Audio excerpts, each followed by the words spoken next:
Women are entering the military at record numbers. Correspondent Cherissa Jackson shares her conversation with Anu Lockhart, one of the participants at the Military Influencers Conference, on a variety of issues facing women veterans. Thank you so much, Anu, for coming here today to talk to me. I love talking to women veterans. So today I want to hear from you and your story of being in the military. Tell me, what does it mean to be a veteran for you? I think being a veteran means to me being courageous, resilient, strength. Those are things I hear all the time from women veterans. It's all about how they served, and they think about what it means to be a veteran for their family members. And to be a woman veteran, we wear many hats, right? We're a mom, we go and put the uniform on every day, we deploy, but courageous is definitely one of the things I hear all the time. So I'm glad you said that. So tell me, why did you choose to come into the military? Like for me, it was about education. My parents had to take care of 6 kids, and I saw the struggle that they did trying to have all my siblings go through school. So I was the 5th of 6, so I saw all of that, and I didn't want to do that to my parents again. So I chose to come into the military because I wanted to have the military pay for school. So why did you decide to come into the military? Well, I decided to come in because I wanted my life to mean something. You know, I'm from a small town and there isn't a lot of opportunity, and I just found myself not really having anything to do and not knowing what I wanted to do. And I didn't want to, like you said, kind of fall into the footsteps of, you know, my parents or my grandparents. And I wanted to, you know, have a purposeful life. And so that's why I joined. And so how many years did you do? I did 5 years. You did 5 years, and what kind of work did you do? I was an HR specialist. HR specialist. And so yesterday's conversation, you did deploy, correct? Yes, I did. I deployed to Afghanistan. And so one of the things that came up in our conversation yesterday was about how women veterans don't identify themselves as women veterans, right? And so tell me about that. Have you always identified yourself as a woman veteran? I actually haven't. No. You know, I just always think, well, I did think, you know, that I didn't do enough, or I didn't serve long enough, or, you know, my job wasn't in combat, so I'm really not a veteran. That's pretty much the way that I've always felt, so when I was in and when I got out. So what was the change that happened? What happened to change your trajectory and saying, yes, I am a veteran? What happened? Just being around women veterans and listening to their stories and hearing that their stories were like mine, and you know, they were veterans and so was I, and just having that support from other female veterans, especially, just, you know, them letting me know that I'm one of them. Yeah. And support is so needed out here in the women veteran community, because a lot of women don't feel like they have a voice. A lot have been forgotten. A lot don't identify as being a female veteran. So it's important that we do share our story. So if you saw a veteran on the street or someone in a store and you noticed that she was a female veteran, what story would you share with her?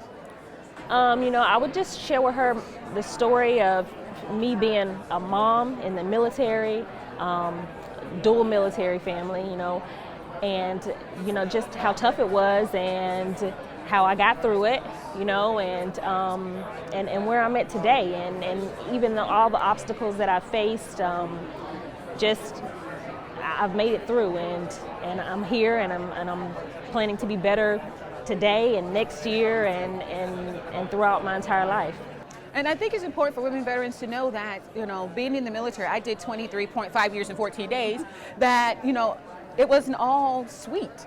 You know, it had some highs and some lows, and it's okay to have highs and lows in your career, but it's how you overcome, it's how you get over. And I think it's important when we share our stories that people hear that about how you got over.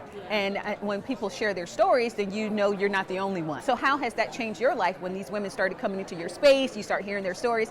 It has allowed me to open up, made me feel comfortable with opening up and, you know, telling my stories and the not so good parts of it, and just, you know, me allowing me to be vulnerable with other women, and that helps people, you know, hearing the bad parts and how you overcame them, and it just lets people know, you know, that they're not alone. And so you've been out for a few years. You did 5 years, so you transitioned from military to civilian. And so what do you think are the characteristics that is separate or that identifies a woman veteran over a civilian? Are there different characteristics that you could say, man, I know she wasn't in the military, or I know she was in the military? What are some of the characteristics that you see the changes in the both groups between a civilian and a woman veteran? Whenever I'm around women and they say, they're a veteran, I don't know, it's just like a feeling that, you feel you have that connection. And I think as veterans, not just women, but veterans, we are able to be a part of a team. You have that teamwork, and you have, the idea to just put the mission first, and that's the priority. And so I love working with women veterans because, that's what we think about. We're a team. We put personal feelings aside and we focus on the mission and focus on helping whoever we're trying to help, or just getting the job done. So that's definitely what I kind of see, the difference between civilians and women veterans. So you decided to become an entrepreneur. So why did you decide to do that? I didn't come from a family that knew a lot about real estate, and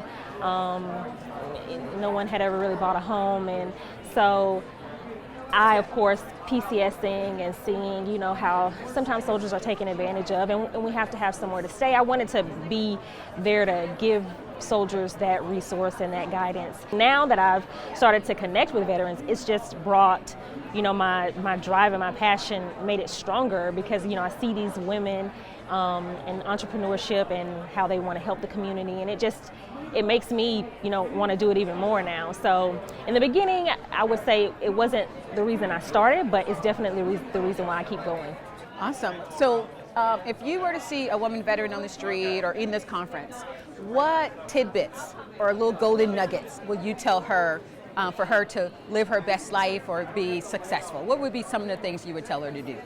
I would tell her to, not be afraid to share her story, to open up, not be afraid to ask for help.